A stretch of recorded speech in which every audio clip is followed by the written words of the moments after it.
boa noite. Boa noite. Vamos esperar o pessoal se situar, o Instagram avisar que a gente está online aqui mais uma vez. Enquanto isso, a gente vai disparando os aviãozinhos.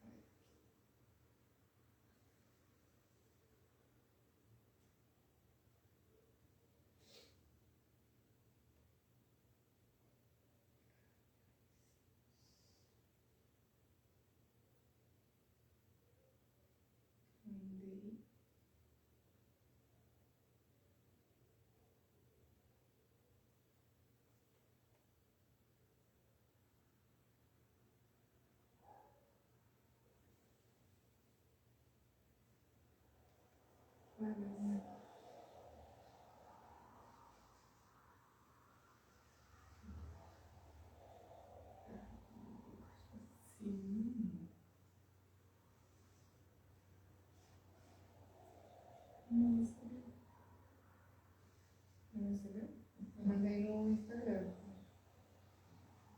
Tá, pode ser no outro Instagram também.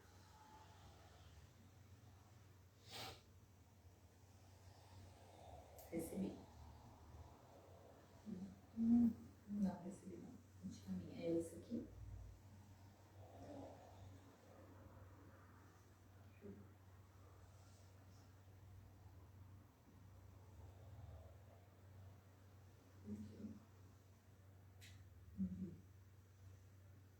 Agora sim, recebi.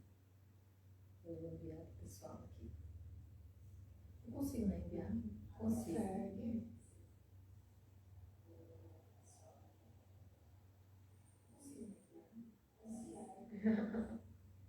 Agora, acho que o som tá ok, o nosso som. Sim.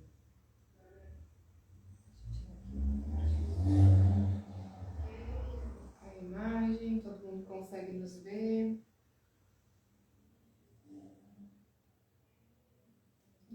Mandei para algumas pessoas. Pessoal, muito boa noite. A gente está aqui mais uma vez com a nossa live de quinta, que eu estou tentando passar para quarta. Mas essa nossa live semanal para conhecer e falar um pouquinho sobre a equipe multiprofissional da Clínica Florescer. E a nossa mais nova integrante é a Helena, fonoaudióloga. Pode se apresentar, por favor, falar um pouquinho de ti? Sim, eu sou Helena, sou fono, eu trabalho desde 2007 eu trabalho como fonoaudióloga e eu estou na cidade de Penha, residindo há 2 anos e cheguei aqui num período onde eu fiquei sem consultório e a Camila me abriu as portas para que eu fizesse alguns atendimentos, né, até que eu montasse a minha clínica e hoje nós seguimos em parceria, então eu atendo aqui alguns pacientes na segunda-feira e também atendo na minha clínica em Penha, na Fonomaster, né, que é um pouco diferente aqui da pegada da Camila, mas também temos os mesmos objetivos afins, né, a questão de desenvolvimento da criança, né? Então acho que é sobre isso que nós vamos falar hoje. Com certeza, com certeza.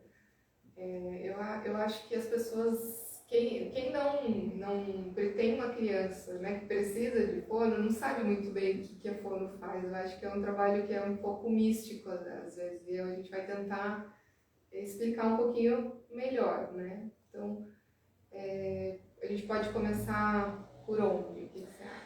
Eu acho que é bacana desvendar um pouco esses mitos, né, em relação à fala, voz, linguagem, quais são os padrões de normalidade, o que esperar de uma criança, qual momento ela precisa se desenvolver. Acho que talvez a gente possa começar falando sobre isso, né? Não sei, acho que se o pessoal quiser colocar perguntas também, né, estamos abertas aí a estar respondendo as perguntas, justamente para sanar as dúvidas e entender, né, o desenvolvimento da criança de uma forma geral. A gente entende que as áreas, que o multiprofissional, a clínica multi, ela traz o que como objetivo? Justamente essa interação entre os profissionais, né, para que eles possam se complementar. Então é claro que eu vou notar ali no meu paciente que tem dificuldades de fala, aspectos emocionais que eu vou encaminhar para a Camila e vice-versa, ela também vai poder fazer esse encaminhamento para mim, assim como para outros profissionais também, neuropsicopedagoga, entre outros, né, que estão aí compondo a equipe.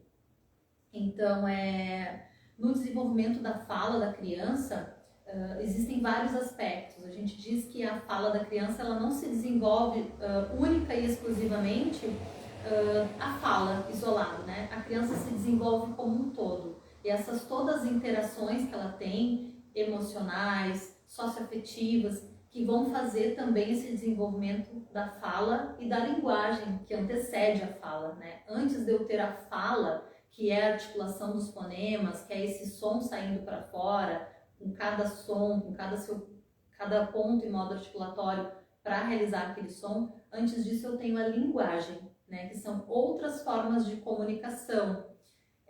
Por exemplo, um olhar que diz alguma coisa, ou simplesmente gestos que eu faço que comunicam algo, né? Então a criança quando está ali no seu início de desenvolvimento da linguagem e não da fala, ela vai apontar o que ela quer. Então isso é linguagem, ela se comunicou, ela passou o seu sentimento, o que ela está sentindo, sede no momento, e apontou a água, através de um gesto. Então ela comunica aquilo que é necessário e isso já é a linguagem.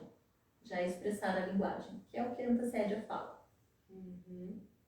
E é só a criança que vai na fono? Não, nós temos atendimentos para todas as idades, né? Então eu tenho um atendimento infantil que seria assim para estimulação de linguagem, de fala que está inadequada para o padrão de normalidade. Talvez a gente possa falar sobre o padrão de normalidade também. Mas a gente também tem adolescentes, adultos, idosos, né? A fono ela trabalha bastante com desenvolvimento neurológico, né? Então são bem atreladas as áreas, né, da equipe multidisciplinar, justamente por isso. Porque se eu tenho uma pessoa que fez um AVC, é uma dificuldade, né, neuronal, ela teve ali, afetou a área da fala e ela não consegue mais falar. Então é um trabalho de linguagem também, apesar dessa pessoa não estar adquirindo, ela está reabilitando a linguagem. Então tem a fono para adulto, que é a estimulação de linguagem para pacientes neurológicos, Parkinson, Alzheimer, esclerose lateral amiotrófica, em várias doenças neurovegetativas aí, degenerativas, que podem acometer os adultos e que vão necessitar da fonoaudiologia como um alicerce aí para restabelecer a sua fala e às vezes até a sua deglutição, né? Que é a capacidade de engolir. Você trabalha com essas demandas também ou a tua atuação é mais na parte infantil? Então, eu tenho inclusive especialização nessa área, né? Eu sou fono hospitalar, eu fiz fonoaudiologia hospitalar, trabalhei em hospital, então tenho bastante experiência nessa parte, tanto de desmame de sonda com pessoas neurológicas, dificuldades de diversos tipos, até inclusive pacientes que nascem com debilidades, né? Como paralisados cerebrais, enfim, diversas patologias, né? Que a gente encontra bastante na APAE, né? Ou em algumas ONGs. Eu trabalho bastante com isso também, por conta de estar habilitando, né, começar, né, a fala dessa criança, as síndromes, né, que também algumas delas acometem a fala, a linguagem e também a deglutição, né, e acaba que precisa da fono para colocar essa pessoa num modo deglutindo e falando, né, quando possível. Em alguns casos não é possível falar. Tem gente que faz fono para não falar, tem gente que existem pacientes que fazem a fonoterapia para aprender a deglutir a saliva, né? Para que essa mãe, ao invés de trocar 20 vezes a camiseta da criança por dia, ela troca uma vez só, né? Isso para aquela família é um objetivo naquele momento. Então a fono não é somente para desenvolver a fala.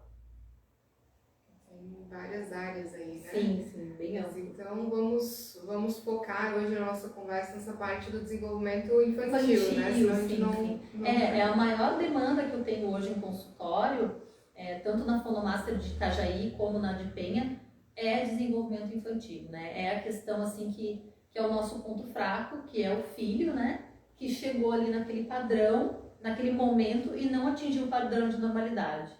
E aí vem, né, os questionamentos, o que fazer com essa criança, como estimular, como que eu sei, qual é o padrão, né? O que esperar de uma criança, né? O que ela tem que falar, com qual idade, né? Então existe uma linha, do que é esperado, uma curva, claro que com um pouquinho de margem, alguns adquirem um pouquinho antes, um pouquinho depois, mas por volta de 2 anos, a criança tem que falar aí mais ou menos umas 90 palavras, não precisam ser palavras bem declaradas, né, ou muito articuladas, mas pseudo-palavras ou palavras mais ou menos nessa faixa com 2 anos de idade. Então, se eu tenho um filho que tem 1 ano e 6 meses e não fala nada ou só aponta, eu preciso sim procurar uma avaliação fonoaudiológica para encontrar o porquê que essa criança não está desenvolvendo a fala dela, ou qual o fator, de onde que vem, né, essa ausência dessas palavras que estão sendo esperadas para esse momento na vida da criança.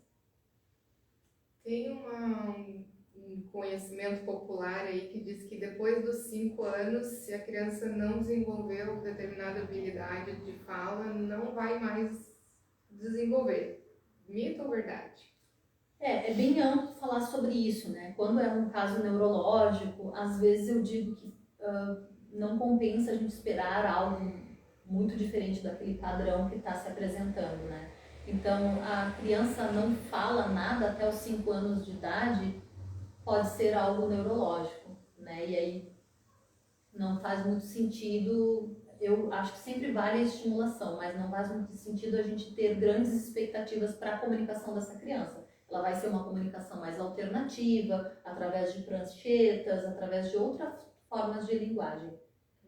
Né? Mas, sim, 5 anos, assim, eu digo que a aquisição da linguagem completa, com todos os encontros consonantais, onde a criança vai parar e falar claramente do teu lado o que aconteceu, com uma narrativa clara, é em torno de 4 ou 5 anos, né? Mas sim, com 3 anos ela vai falar frases, ela vai contar algo que aconteceu dentro da sala de aula, ela vai esperar por um momento interessante da vida, o Natal, o próprio aniversário. Então ela vai ter já situações que são dela, que ela vai externar, né? Sentimentos dela que ela vai externar com esse período de vida. Esse é o padrão de normalidade, o que a gente espera. E é muito sutil essa questão do padrão de normalidade versus vamos esperar o tempo, cada criança tem o seu tempo, né? Isso tem muito... Eu sou bem enfática nessa parte, Camila, assim, porque não existe isso, né? Se cada criança tem o seu tempo, então não tem por que a gente estudar a fala, a linguagem, não tem por que a gente estudar o cérebro humano, então tudo isso cai por terra. Então não existe cada criança tem seu tempo, existe um padrão, quem está fora do padrão tem que encontrar o porquê, se está disposto a estimular essa criança para que ela entre no padrão de normalidade. Então é bem dividido, né? Os que querem, eu digo que é algo emocional, se eu quero me enganar, não, tá tudo certo, depois a criança adquire, né? O pai falou com 8 anos, e aí a gente vai buscar o que verdadeiramente é real nisso, e a gente encontra várias falhas no caminho. Então, não tem essa de cada criança tem seu tempo, né? Pode afastar um pouquinho ali dos 2 anos, mas não muito, né? E é uma questão de coerência. Se eu tenho 1 ano e meio e eu nem aponto, eu não tenho nem a linguagem ainda, como em 6 meses eu vou desenvolver uma fala para 80 a 100 palavras? É difícil, né? Então, é um fardo muito grande para essa criança adquirir isso de um dia para a noite. Então, é esses sinais que antecedem a fala que a gente tem que perceber. Se essa criança comunica a dor, né? Se ela comunica o desconforto, ou a fome, ou a sede, como que ela faz para se comunicar. Então, se essa comunicação que antecede a fala existe, é um ponto positivo. E aí a gente tem que entender por que ela não articula as palavras, né? Pode ser um atraso da aquisição, pode ser uma apraxia de fala, pode ser, enfim, várias patologias que podem acontecer, mas que precisam ser diagnosticadas o quanto antes para que essa família receba orientação e conduza essa criança de uma forma correta. As crianças bem pequenininhas têm uma investigação que é importante a gente falar da ligação com a audição, né? Se a criança está escutando direitinho. Sim, isso é um ponto bem legal que tu trouxe, porque sempre numa consulta fonoaudiológica a gente diz para a mãe trazer a carteirinha de vacinação, porque nós, profissionais da saúde da fono, nós também fazemos os exames de audição. Nós fazemos as otoemissões acústicas, que é o teste da orelhinha, e também realizamos as audiometrias, as imitanciometrias, eletroanestesiografia, então vários exames que são responsáveis da questão auditiva. Então é de suma importância que as vias de entrada dessa criança estejam ok, para que ela possa ter a aprendizagem da fala com a visão ok, com a audição ok, né, com perceber os gestos, as faces. Então a gente tem que garantir que essa criança está ouvindo para que a gente possa exigir a fala dela. Então já lá no teste da orelhinha, no nascimento, que vem junto com o teste do pezinho, com o teste do coraçãozinho, hoje também tem o teste do olhinho, que se faz toda essa bateria antes da criança sair do hospital, para que a gente saiba o que esperar dessa criança, né? Um desenvolvimento normal ou não. Senão já ali no próprio momento do nascimento já é feito o encaminhamento para fazer mais exames, para que essa criança repita o teste da orelhinha, ou aos 2 anos, 3 anos, faça lá uma testagem auditiva de uma outra forma. Então é bem comum, quando a criança não fala nada, a gente primeiro verificar a audição, a visão e as outras vias de entrada dessa criança. Então, importante. Deixa eu ver como é que estão aqui os comentários, que eu vi que está rolando bastante. Ó. Parabéns por compartilhar seu conhecimento, Anise. Legal. Obrigada, Débora Anise. Também está assistindo. Parabéns. Tá, a gente está aceitando perguntas também. Quem quiser participar ao vivo, fique à vontade para trazer perguntas ou contribuições, certo? E a gente abriu também a nossa caixinha de perguntas, né, hoje à tarde na página da Clínica Florescer. Assim como toda semana, né, que a gente tem um novo convidado, a gente abre a caixinha de perguntas para tentar trazer um conhecimento que é útil para você que está nos assistindo, né? Que é a nossa comunidade, que é o público que a gente quer agradar, no caso, né? Então, algumas perguntas a gente já foi falando, né? Como essa questão da normalidade que a gente falou, né? Tem uma questão aqui de como identificar. Eu acho que tem o papel do pediatra, principalmente, é crucial, né? Porque a criança ela sempre vai passar pelo pediatra uma vez por mês, uma vez a cada de tempos em tempos, mas não é sempre que eles vão ter um cuidado específico, assim, de estar encaminhando, de estar...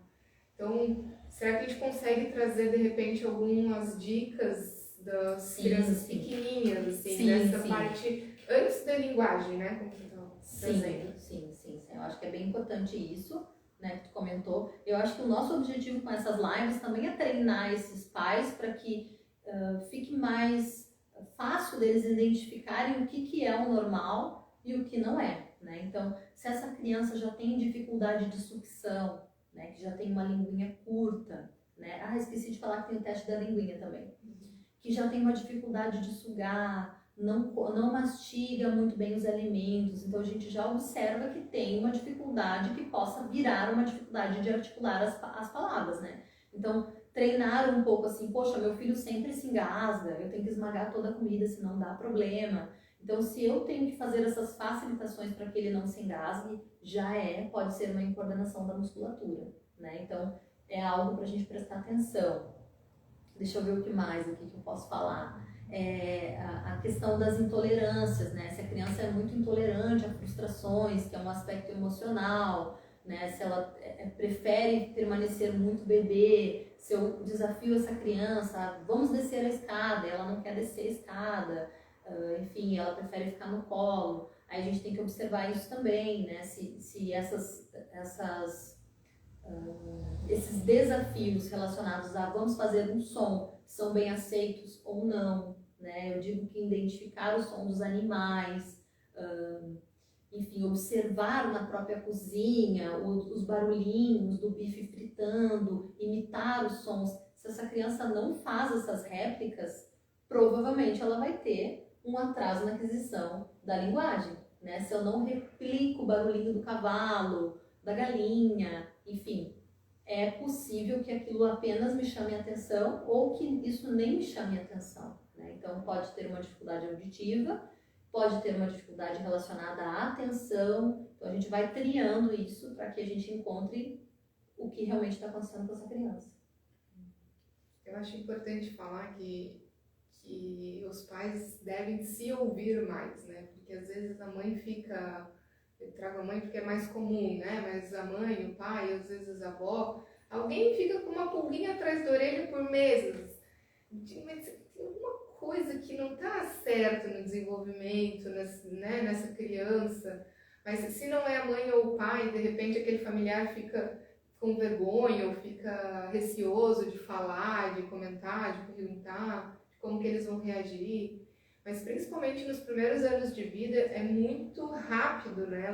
De um mês para o outro, a neuroplasticidade ela é muito rápida nesse processo, né? Nesses anos iniciais, a criança tem uma habilidade de adquirir conhecimentos que depois de adulto se perde, né? Então, quanto antes começar o tratamento, melhor é para a questão da fala, principalmente, eu acredito, né? Essa questão da neuroplasticidade. Sim, a capacidade, né, que vai aumentando, ela simplesmente acontece. Então, se estimular da forma correta, né, eu vou ter bom resultado. Mas é importante isso que tu está colocando do olhar, de se observar, né? O que eu estou fazendo, o que eu posso melhorar para estimular essa criança de uma forma correta, para colocar essa criança dentro da realidade. Eu estou realmente tratando essa criança de 2 anos como se ela tivesse 2 anos, ou eu estou fazendo coisas por ela que ela mesma pode realizar, né? Então, se a criança consegue colocar os brinquedos da caixa, por que eu, mãe, vou te ajudar se você não me pediu ajuda, né? Então, é legal a gente se observar e observar se a gente não está burlando aí o desenvolvimento da criança, porque isso pode acontecer. E não tem nada de errado com isso. E a gente precisa saber disso que eu estou comunicando agora, para que a gente possa olhar para a gente com um olhar um pouquinho mais crítico em relação à criação dos nossos filhos, né? Se realmente ele precisa de ajuda, né? Porque a nossa tendência para agilizar o dia a dia, que é tão corrido, é fazer pela criança e não deixar que a criança se arrisque ou se frustre, porque é normal se frustrar. E nós terapeutas acabamos com essa função, né? A gente acaba tendo que frustrar a criança durante a terapia, tendo que fazer esse papel, que pode estar sendo realizado lá em casa também, né? Pelos pais, pelos avós, né? E talvez não ser tão permissivo, que é algo que é muito comum hoje, né? Então a mãe se sentir talvez culpada, não estou entregando tudo que eu deveria por conta de que eu trabalho o dia todo. E aí, enfim, vem várias questões aí emocionais que eu acho que a Camila tem mais propriedade para falar. Mas aí eu acabo sendo permissiva, né? E aí eu não permito que a criança se frustre. E aí a criança não se desafia. Então é uma coisa que é um ciclo vicioso, né? Uma coisa vai levando a outra e a gente tem como resultado o atraso do desenvolvimento. Exato. E às vezes acontece o oposto, né? O que eu estava tentando trazer antes, de que a mãe, às vezes, ela até observa que algo não está dentro do esperado naquela criança, mas daí entra nisso de que cada criança tem o seu tempo. Às vezes o próprio médico fala, não mãe, você está procurando pelo em ovo, né? Quantas vezes, principalmente na questão do autismo leve, né? A mãe ficou um tempão já perguntava para o vizinho, às vezes até para o médico, daí o médico, não, tá tudo certo. E aí, no fim, a mãe tinha razão, porque a mãe tem uma questão, né, de mãe que merece ser ouvida, né, e assistida. Sim, eu acho que é muito maduro e é muito coerente procurar o profissional certo para fazer a função correta, né? Então, se eu preciso de um fonoaudiólogo, então me rendo, vou a um fonoaudiólogo ouvir o que ele tem a me dizer sobre o desenvolvimento da fala do meu filho. Então, ok, não tem nada de errado em a criança precisar de um estímulo, não tem nada de errado em a criança não adquirir no tempo. Então, o que vamos fazer para que ela adquira, né? Eu disse que é a habilidade de olhar para frente, né? O que a gente vai fazer com o que nós temos aqui agora? Como a gente vai fazer para olhar para frente? E algumas pessoas precisam de ajuda, né, para realizar esse movimento, e tá tudo certo, não tem nada de errado. Eu acho que é isso, não dá para ficar no tudo é normal, né? Tem sim os marcos do desenvolvimento e esses marcos vão nos informar algumas coisas. Eu acho que é legal se antenar o que é esperado para cada momento, tanto na fala, como no desenvolvimento neuropsicomotor, como nas questões de motricidade. É legal esperar, por que meu filho não consegue cortar com a tesoura? Já ensinei, já mostrei, Pô, será que tem alguma coisa nessa habilidade manual? Será que eu vou levar num profissional? Então se rende ao profissional correto e recebe a orientação que precisa. É isso, essa resistência que existem nas pessoas, talvez seja porque culturalmente, antigamente, né, quem recebia tratamento psicológico, fonoaudiológico, eram só crianças com extrema necessidade, né, casos neurológicos, sindrômicos, e aí recebemos esse rótulo de que, né, só são essas crianças, né, então é importante limpar isso e entender que a fono, que a psico, que essas áreas, elas vêm para trazer qualidade de vida, né? Então, para que a gente não demore 8 meses o que a gente faria em um, né? Então, é essa a proposta. Muito importante. Deixa eu voltar aqui para as nossas perguntinhas, ver onde é que nós estamos. Tem um vilão aqui, que não, né? São 2 vilões. Eu queria que você falasse um pouquinho sobre eles, que é a chupeta e a mamadeira. Ah, legal, legal. Sim. Daí tem todo um aspecto assim que eu acho que é legal eu falar da parte da musculatura, né? Então, o que acontece se eu utilizo essa musculatura, se eu utilizo a chupeta e a mamadeira por um período excessivo, né? O que vai acontecer com a postura da minha língua, né? Então, a língua está lá dentro da boca para articular os fonemas e eu coloco esse objeto ali, o bico da mamadeira e da chupeta, formando uma tipologia muscular nessa língua. Então, no momento que eu ofereço esse exercício para não falar, que é o sugar, né, algo que não é nutritivo, então, no momento que eu ofereço para essa língua, essa musculatura, ela vai ficar rebaixada. E justamente para que a gente fale, a musculatura precisa ficar erguida, né? Então, para mim fazer o som do R, do L, todos esses eu preciso pôr a pontinha da língua atrás dos dentes superiores. Então, com esse peso ali, fazendo esse movimento para baixo, essa língua não vai subir. Então, ele não vai, tem alguns determinados sons da fala que não adianta nem a gente exigir que a criança fale, né? Replica aqui comigo, meu filho, lata. Não vai rolar, ela vai falar ata. E a língua vai ficar grudada no assoalho da boca, né? Porque ela fez durante o dia, durante a noite, aquele exercício para que a língua ficasse colada no assoalho da boca.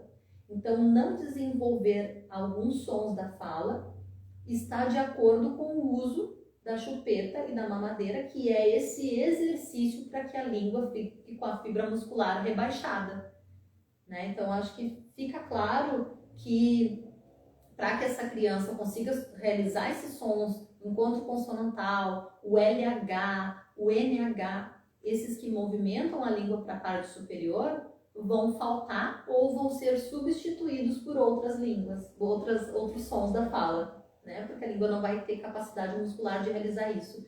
E aí, além de que tem todo um aspecto emocional, de que se eu tenho 4 anos, 5 anos e eu tomo uma madeira, eu uso a chupeta, eu sou um bebê, né? Porque são objetos, são utensílios usados por bebês, né? Então, o que eu estou reforçando no emocional dessa criança que toma uma madeirinha, né? Sendo que eu tenho que capacitá-la para sim, tu é grande, tu consegue, tu é capaz, e motivá-la para as situações do dia a dia.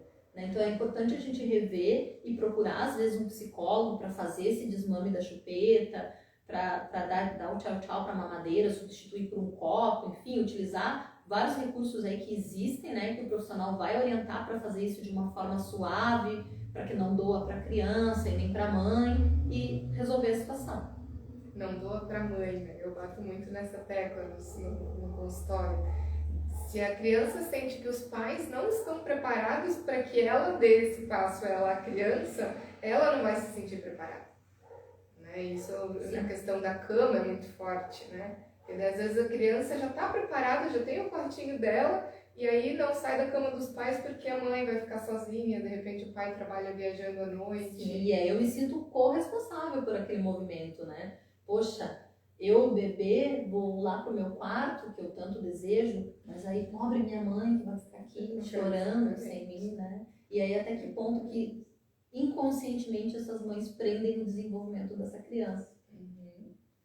E nesse sentido, buscar ajuda não é nem de perto não ser uma questão de fraqueza, e sim de força, né? De reconhecer que todo mundo tem as suas fragilidades, né? As suas limitações. E buscar ajuda é priorizar o desenvolvimento da sua criança, né? Antes mesmo das suas dificuldades, né? Porque a mãe que chega no consultório, eu sempre acolho os pais, né, que chegam, eu sempre acolho com essa fala de que vocês já são diferenciados por estarem aqui, buscando um apoio, buscando melhorarem, né, o comum é dizer que tá tudo bem, né, sendo que a gente sabe quais as sequelas que isso pode causar lá na frente, né, eu escolho quando eu vou me incomodar com isso, porque olhar para isso é um incômodo.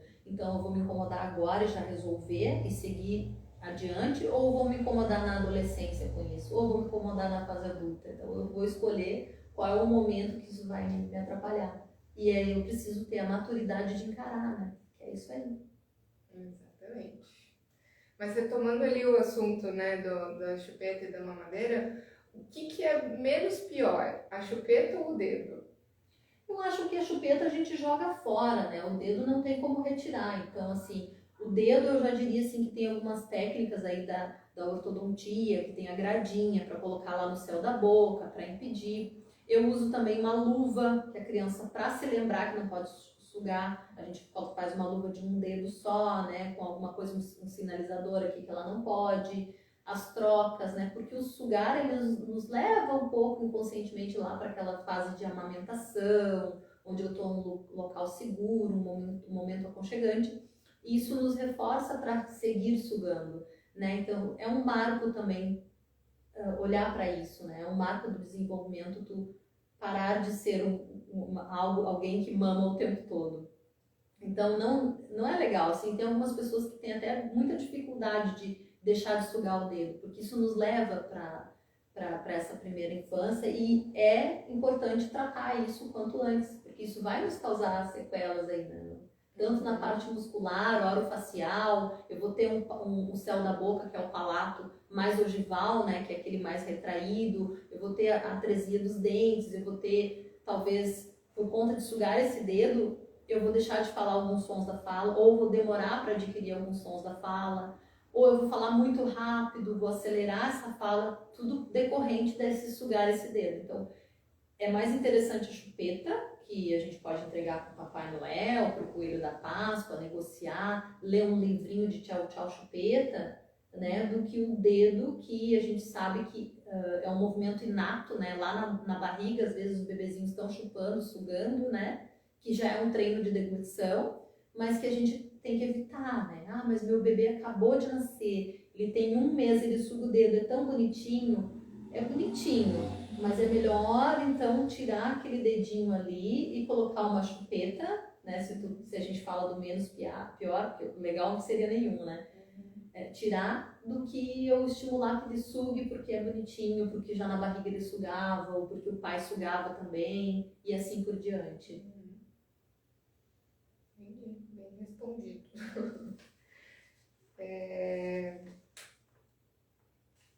Deixa eu ver aqui o que a gente tem mais de perguntas. Meu filho está gaguejando e trocando as letras. Eu tenho que encaminhá-lo para o fono? Legal essa pergunta, tá? O que existe uma gagueira? Isso é importante saber qual é a fase do desenvolvimento que ele está gaguejando, trocando as letras. Porque uma criança que está adquirindo a linguagem é natural, né? Ela está começando com aquele movimento. Igual é natural quando tu começa a andar, cair, é natural gaguejar e trocar as letras quando eu estou adquirindo a linguagem. Então existe um quadro de fonemas e quando é esperado que a criança adquira. Eu digo que os primeiros fonemas que a criança adquire é o P, o B e o M, que são os bilabiais, que as crianças encostam e fazem ba, ba, ba, ba, da, né? Pa, pa, pa, pa, ma, ma, ma, ma, que fazem esses fonemas, né? Esses sons ali no bercinho quando são pequenos, quando são bem bebezinhos, para treinar esses sons saindo, né? Até a ausência desse movimento pode ser também um sinal de atraso de aquisição. Então, esse treino com essas bilabiais, eles não são necessariamente uma gagueira, eles são um treino. E quando eu estou ali por volta dos 2 anos e meio, 3 anos, aprendendo a dizer uma frase, eu não sei muito bem me expressar. Então eu vou falar e para mim poder organizar esse sistema dessa frase na minha cabeça, eu posso sim gaguejar, né? Eu posso sim trocar letras e tá tudo certo. O que não está legal é a criança, quando já findou a aquisição da linguagem, lá aos 4 anos e meio, 4 anos e meio já findou, ela ainda assim gagueja, ela ainda assim faz trocas na fala. Então, sim, esses têm que ser levados ao fonoaudiólogo. Né? Essas gagueiras, sim, perduraram, né? Não são gagueiras em torno dos 2 anos e meio, 3. São gagueiras já um pouco mais tardias, né? Assim como as trocas de fala, que são os desvios fonéticos e fonológicos. E é uma demanda que, às vezes, muitas vezes é compartilhada, né? Já acompanhei junto com fonos a parte da gagueira emocional mesmo, né? Do ficar nervoso, do não conseguir se colocar, da insegurança. Sim, sim. E aí a gente perdoa, né? Algumas coisas que são do próprio desenvolvimento. E aí o profissional vai indicar, né? Olha, essa gagueira aí é transitória, né? Porque é um período de ansiedade que essa criança está passando. Então é importante esse olhar um pouco mais refinado do profissional que vai dizer, né, se essa família vai achar que essa criança vai ficar eternamente gaga, né? Porque a gente sabe que a gagueira ela não tem cura, ela tem tratamento, então, enfim, vai ter uma proposta ou outra de melhorar isso, mas a gente só vai finalizar e bater o martelo se isso realmente perdurar, se essa criança já não troca mais fala, já não troca mais letras e mesmo assim continua com a gagueira. Aí sim pode ser uma possibilidade dessa criança ser gaga realmente. E aí essa gagueira tem que ser avaliada, porque dentro da gagueira tem vários tipos, tem gagueira de repetição, gagueira de prolongamento, tem vários tipos de gagueira e formas da gente conduzir isso.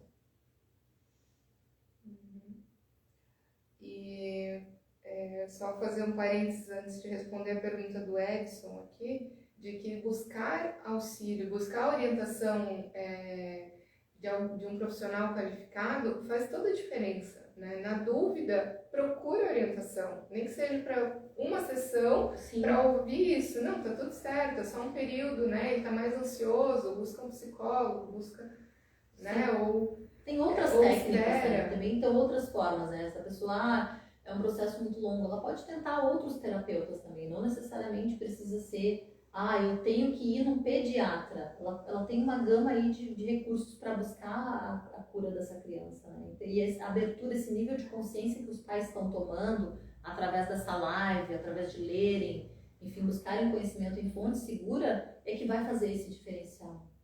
Sim, com certeza. O Edson tá dizendo que quer entender um pouco mais sobre a gagueira, se é fisiológica, patológica ou emocional. Pode ser. Né? Então a gagueira ela é bem particular, né? Preciso ver esse indivíduo para poder avaliar, para saber se vai ser uma equipe que vai atendê-lo, para saber se vai ser só o fonoaudiólogo, né? Como tu comentou, já acompanhou gagueira, né? Eu também já trabalhei junto com um psicólogo e é bem particular, sabe? Pode ser de uma ou pode ser Sim. de outra, eu né? posso Depende ter, do caso. como eu já atendi um caso, né, de uma paralisia facial, a pessoa ficou com essa paralisia de Bell's central.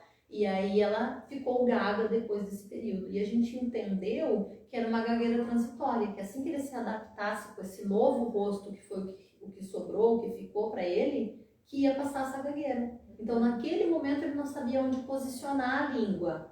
Então naquele momento ele ficou gago ali por um período, uns 3, 4 meses, fez alguns exercícios para tomar a dimensão de como que é a boca, de qual é o ponto, novo ponto e modo articulatório de cada som.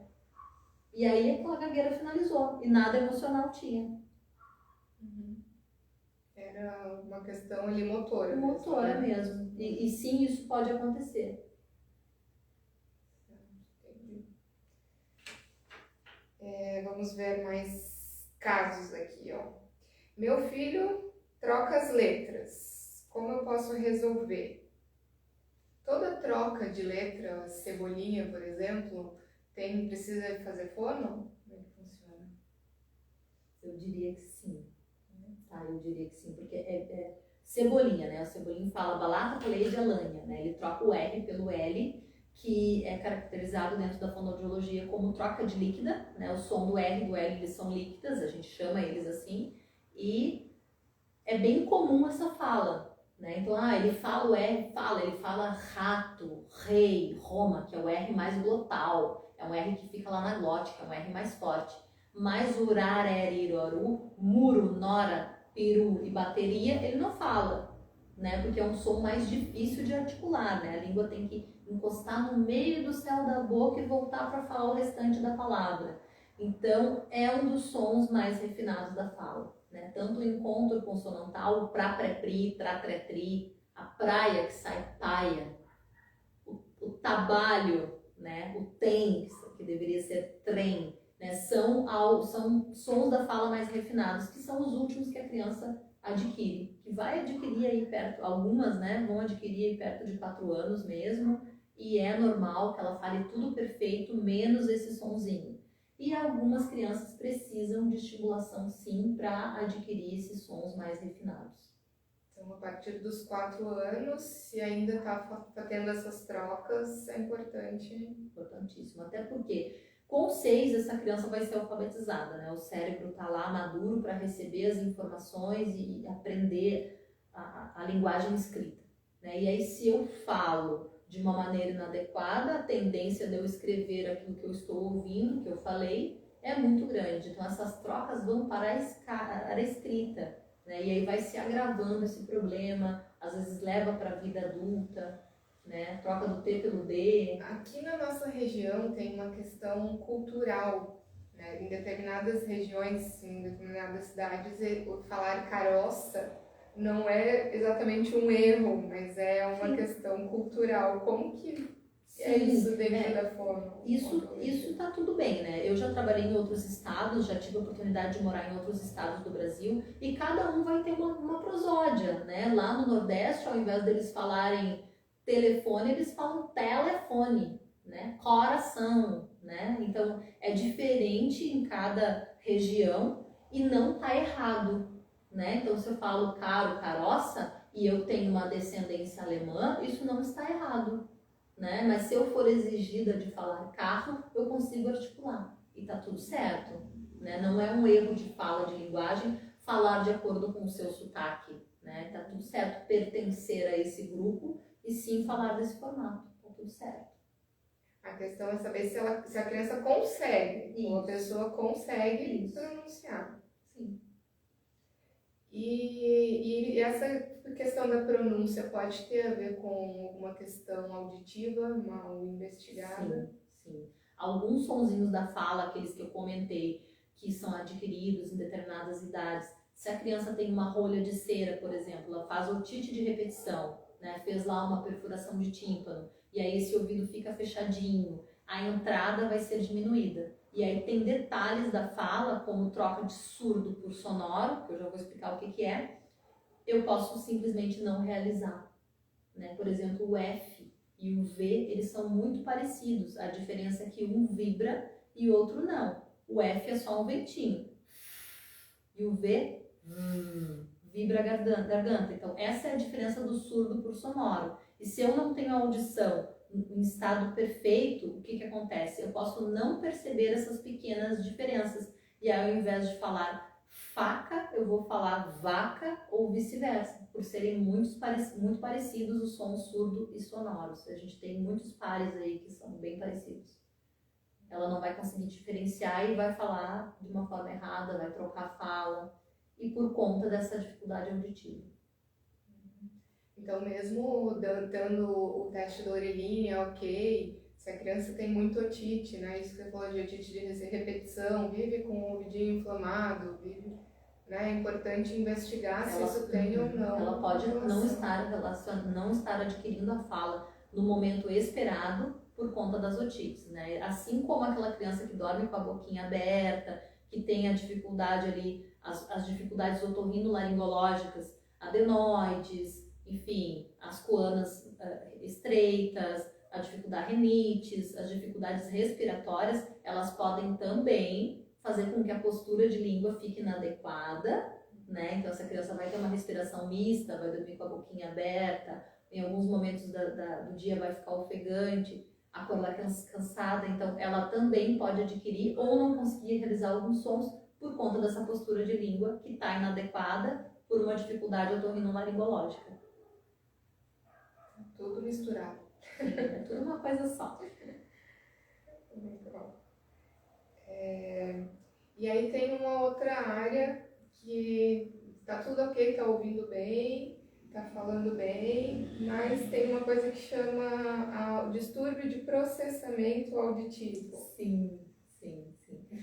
Eu não trabalho muito com isso, mas é uma área muito interessante, tá? Eu posso dar até uma fala sobre isso, mas eu tenho uma colega que trabalha comigo na clínica, que é a Débora, que ela recentemente, inclusive, fez uma reciclagem sobre isso e também é doutora nessa parte auditiva, que trabalha comigo diretamente com essas crianças que têm dificuldade no processamento auditivo. Que quer dizer o quê? Ela recebe o som, ela está ouvindo, mas na hora de levar esse som do nervo até o cérebro, pode ouvir, pode distorcer esse som, pode, enfim, acontecer várias coisas com esse som que ele não chega lá no cérebro da forma correta.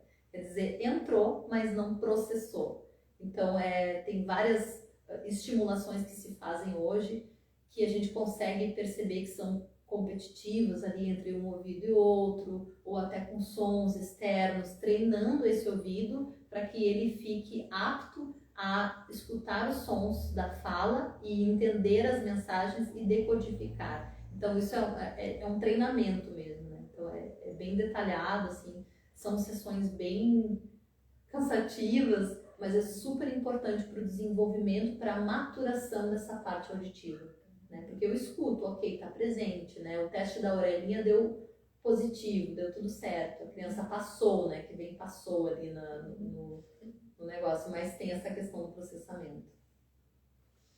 A carteirinha de vacinação, eu ia falar antes, tinha esquecido, que você falou que pede, né, para as famílias trazerem, eu também peço para a gente ver o desenvolvimento. Ela é tão completa, a do SUS no caso, né? Tem todos os marcos de desenvolvimento que a gente está falando, tem lá escrito. E é uma ferramenta valiosa na mão dos pais que é pouco usada, assim, a maioria não lê aquilo, né? Porque, na verdade, ali está dizendo com qual época a criança precisa sentar, em qual momento tem que dar alimentação e qual textura, né? Acho que, puxando para fono, acho que é legal falar sobre isso, né? Porque é legal expor a criança à mastigação, né? Porque se essa criança come tudo papinha ou mama muito e pouco mastiga, eu também não posso exigir que ela fale, né? Então, assim, até hoje eu atendi uma criança no consultório que chegou com 2 anos e não fala nada, mas ele não come, ele só mama, né? São raras as vezes que eles conseguem alimentar a criança, né? Então, ele não tem a função da mastigação, que é algo primitivo, algo que vem antes da fala. Então, como que eu vou treinar que esse movimento ainda junte com o som para sair, se eu ainda não fiz o movimento, ou não treinei essa musculatura, não deixei ela forte o suficiente para que eu consiga articular sons com isso, né? Então, é uma missão muito difícil que eu estou dando para essa criança. Tem que, não dá para pular etapas, né? Tem que seguir ali o planejamento. Sim, tá lá na carteirinha. Tá, é verdade. E essa questão do distúrbio de processamento auditivo,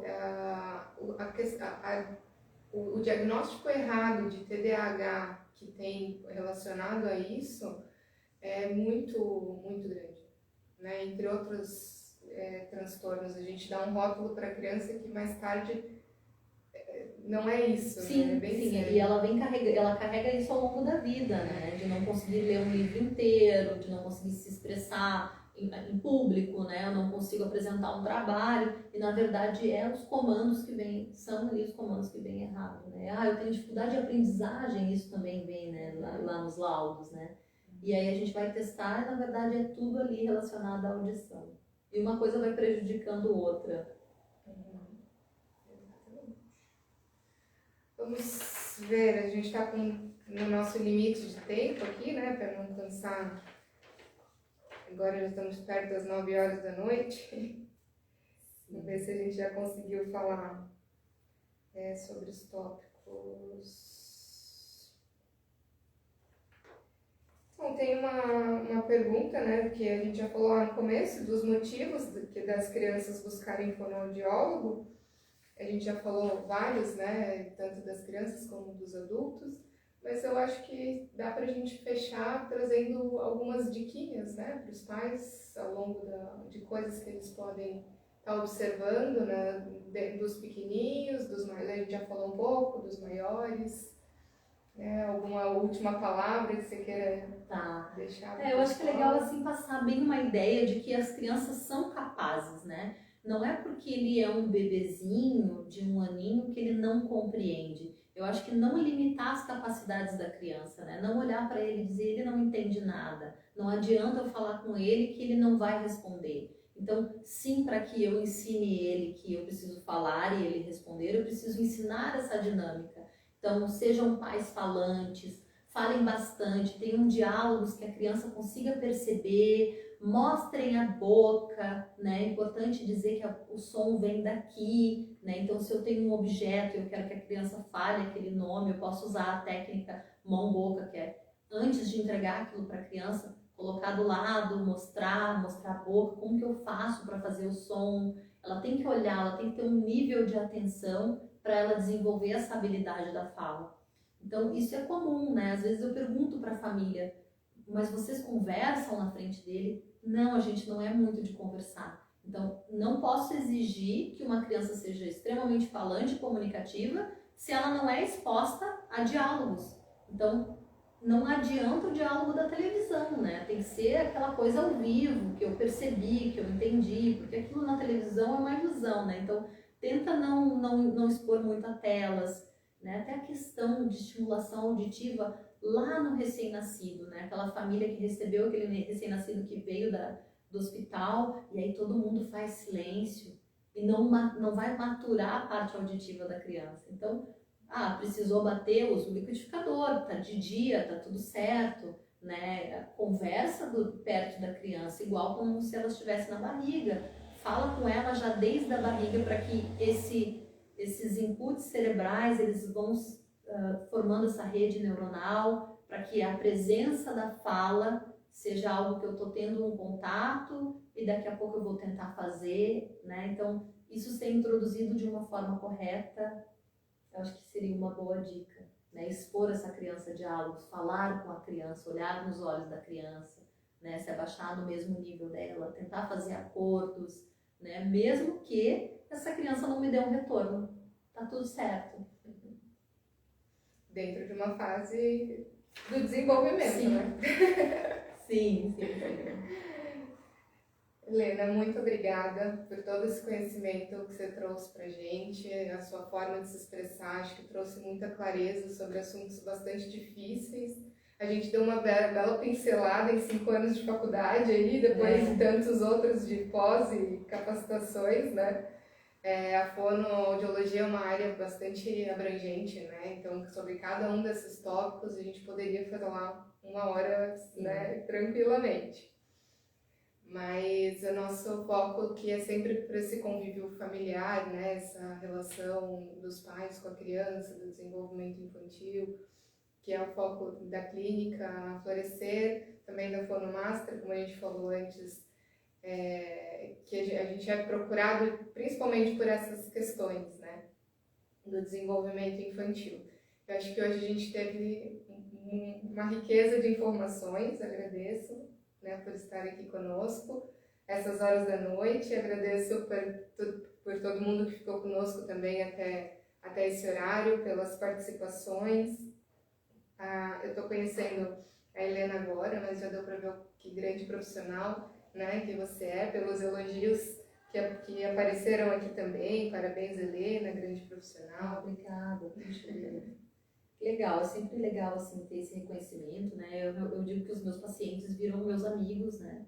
Eu já trabalho há bastante tempo na área, mas estou há pouco tempo aqui em Santa Catarina, 2 anos em Penha, e a Fonomaster vem aí para somar, né, junto com a Florescer, e a ideia realmente é aumentar o nível de consciência das pessoas, para que saiam desse escuro de que tudo é normal, né? Acho que foi muito bem abordado por ti, conduzido de uma forma muito clara também. Agradeço a oportunidade de ter vindo aqui, é sempre muito bom estar aqui, né? E é eu que tenho que agradecer. É isso, então. Uma boa noite, pessoal. Boa noite. E até Tchau. semana que vem.